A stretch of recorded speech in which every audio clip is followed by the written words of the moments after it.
Hello student, welcome to creativity student. जो video लेकर आया वो है MPH 04। जो आपकी बुक है वो है तुलनात्मक राजनीति, मुद्दे और प्रवृत्तियाँ।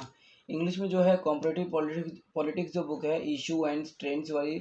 इसमें जो है एग्जाम में जो कौन कौन से क्वेश्चन जो है हमेशा रिपीट होते हैं वो मैं वीडियो लेकर आया हूँ उसकी। और कम से कम पाँच पाँच क्वेश्चन और कुछ टिप्पणियाँ हैं जो एग्जाम में कई बार एक तरह रिपीट होती हैं। तो स्टार्ट करने से पहले यदि आप इस चैनल पर नए हो और आपने अभी चैनल को सब्सक्राइब नहीं किया है तो प्लीज़ चैनल को सब्सक्राइब करें और बेल आइकन का बटन भी दबाएं, ताकि जो भी वीडियो आते हैं इसकी नोटिफिकेशन आपके पास जल्दी पहुंच सके। तो स्टार्ट करते हैं। जो पहला जो क्वेश्चन है वो है तुलनात्मक राजनीति क्या है और उसके क्रमोत्तर विकास का वर्णन करें। ये बहुत इंपॉर्टेंट है। तुलनात्मक राजनीति क्या है तो मैं बताता हूँ।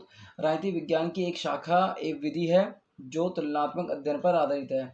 तुलनात्मक राजनीति में दो या अधिक देशों की राजनीति की तुलना की जाती है, या कहें एक देश की अलग अलग समय पर की गई राजनीति की तुलना की जाती है, देखा जाता है। और अंतर क्या है, समानता क्या है, ये भी देखा जाता है। परंपरागत दृष्टिकोण में अतुलनात्मक तुलनात्मक जो है, इसमें आपको सबसे मेन क्या करना है, मैं तुलनात्मक राजनीति बताया कि क्या होता है, जिसमें एक ही देश के अलग अलग राज्य की जो अलग अलग समय पर जो राजनीति हुई है उसका वर्णन करना, और क्या समानता रही क्या असमानता रही इसका वर्णन करना, या कह सकते हैं दो या दो से अधिक देशों की राजनीति की तुलना करना तुलनात्मक राजनीति है। और राजनीति विज्ञान की एक शाखा है और विधि भी है। नेक्स्ट है जो तुलनात्मक अध्ययन पर आधारित है। तुलनात्मक राजनीति में जो देश क्षेत्र शामिल है उनका वैज्ञानिक विधि द्वारा अध्ययन किया जाता है। मतलब जो भी क्षेत्र इसमें आते हैं उनका एक वैज्ञानिक तरीके से अध्ययन किया जाता है। पहला तुलनात्मक राजनीति का अध्ययन क्षेत्र अति व्यापक है। इसको हम बोल सकते हैं कि इसका क्षेत्र बहुत व्यापक है और परंपरागत दृष्टिकोण से अतुलनात्मक है। अतुलनात्मक मतलब इस दृष्टिकोण के अनुसार लिखे गए ग्रंथों में तुलनात्मक दृष्टिकोण बहुत कम मिलता है। मतलब तुलनात्मक जो ग्रंथों के अनुसार बहुत कम मिलता है। दूसरा है वर्णनात्मक।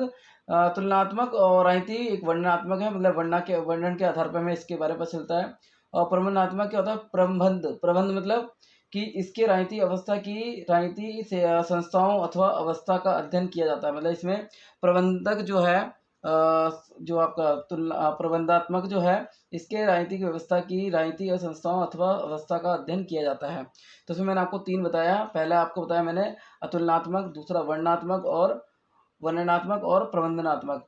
तो उसमें तुलनात्मक पद्धति का प्रयोग प्राचीन समय से होता रहा है, ये आपको याद रखना है। महत्व क्या है, राजनीतिक व्यवहार को समझना इसका महत्वपूर्ण होता है कि राजनीतिक व्यवहार को समझ सकते हैं।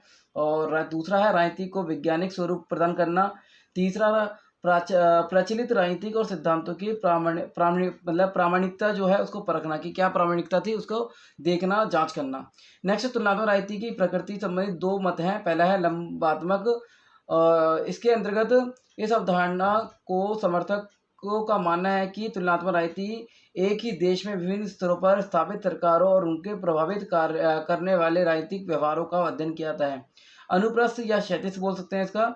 दूसरा है अनुप्रस्थ और क्षैतिज। इस अवधारणा के समर्थकों के अनुसार एक देश की राजनीतिक व्यवस्था का राजनीतिक व्यवहार को भी समझा जा सकता है। तो ये मैंने आपको तुलनात्मक राजनीति के बारे में बताया। अब आते हैं निर्जातियों को परिभाषित करें और इसके लक्षण की चर्चा करें। क्वेश्चन आ सकता है, क्या बहुसंस्कृतिवाद निर्जातीय अल्पसंख्यक के हितों को समाहित करने का एक माध्यम है? इसके बारे में क्वेश्चन कई बार आ सकता है, या बहुसंस्कृतिवाद क्या अलग से पूछा सकता है, निर्जातीय की डेफिनेशन पूछी जा सकती है। पहले आपको निर्जातीय की परिभाषा बता देता हूँ। निर्जातीय एक ऐसे लोगों का संघ या समूह माना जाता है जो सांस्कृतिक, भाषा, धर्म, इतिहास इत्यादि के संदर्भ में सामान्य विशेषता रखते हैं। निर्जातीय एक ऐसा साझा नस्ली, जनजातीय या सांस्कृतिक समूह है जो किसी जनसंख्या में आसानी से पहचान लिया जाता है। और वर्गीकरण धार्मिक आधार पर गठित निर्जातीय समूह के आधार पर किया जा सकता है, भाषा पर आधारित निर्जातीय समूह, नस्ल के आधार पर इसका वर्णन किया जा सकता है। तो आप इनको एक्सप्लेन कर सकते हैं। धार्मिक आधार पर मतलब हिंदू, मुस्लिम, सिख, ईसाई, बौद्ध, पारसी, इनके आधार पर हम वर्णन कर सकते हैं। भाषा के पर आधारित निर्जातीय समूह बंगाली, तेलुगु, तमिल, कन्नड़ इसके रूप में परिभाषित कर सकते हैं। कबीलों पर आधारित हम वर्णन कर सकते हैं।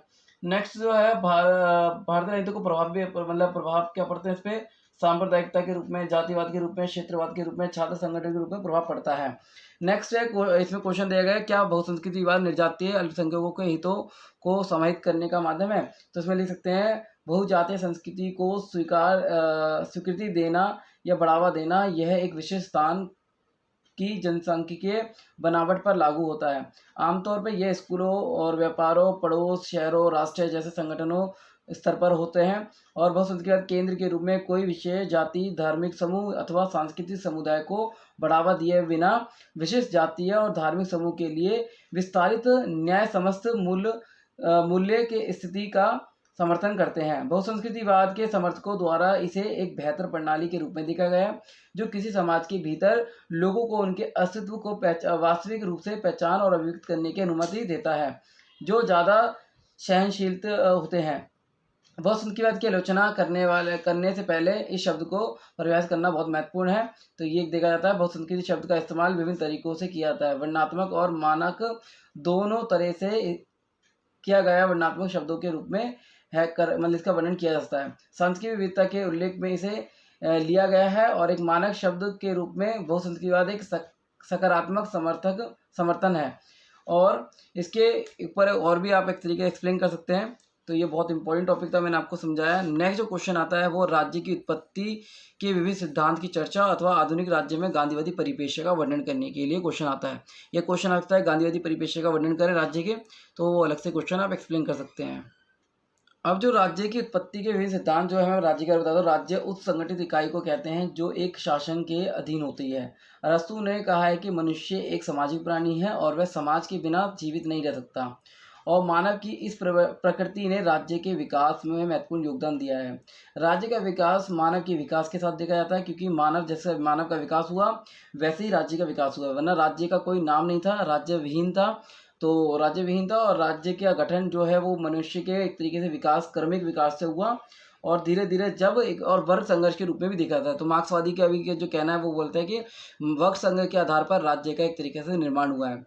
नेक्स्ट है राज्य की उत्पत्ति के सिद्धांत जो मैं आपको बताता हूँ। पहला है विकासात्मक सिद्धांत जो है वो है अर्थवेद के अध्ययन से प्राप्त होता है कि राज्य नामक संस्था क्रमिक विकास का परिणाम है। तो विकासवादी सिद्धांत जो आपको कहता है कि जो भी अर्थवेद के अनुसार कि राज्य का नामक संस्था जो है क्रमिक विकास का परिणाम है। राज्य स्वयं उत्पन्न नहीं हुआ है, इसकी उत्पत्ति मनुष्य की भूभाग पर सहनिवास में से हुआ है। सहनिवास मतलब जिसने निवास किया उससे हुआ। अर्थवेद के अनुसार राज्य विहीन अवस्था थी और इस अवस्था में ना तो कोई राज्य नाम की संस्था थी और ना ही राजा और ना प्रजा।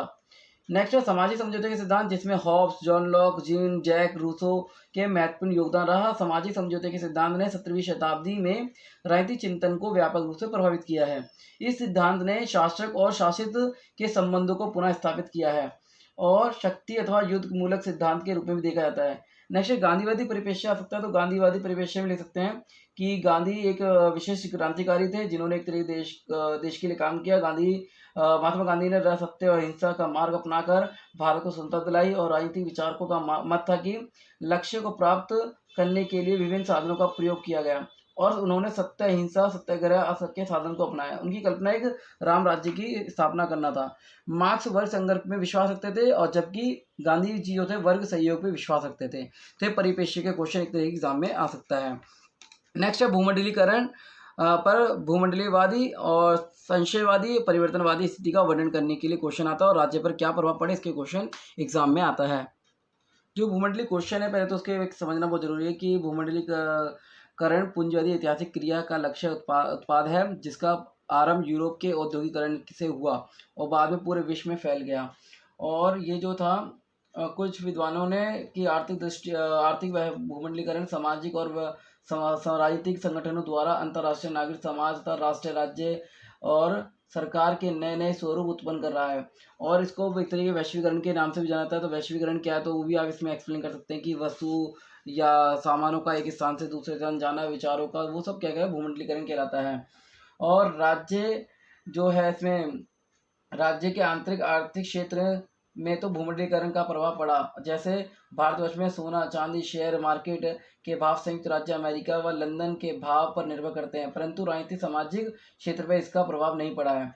यहाँ की मानव अधिकारों का उल्लंघन भी अधिकांश राज्य का कर रहे हैं।